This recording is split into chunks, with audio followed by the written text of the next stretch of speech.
Всем привет! Ну вот, почти закончили облицовку камина. Здесь у нас получается типа горелки, но она будет на жидком спирте экологично чистым. Возможно, какие-то благовония будут здесь присутствовать. Вот эта вот штучка.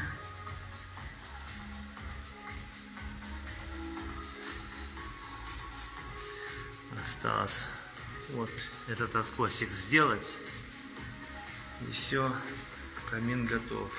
Да, еще здесь чуть-чуть не хватило плитки.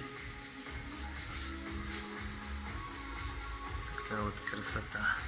Солнце бьет.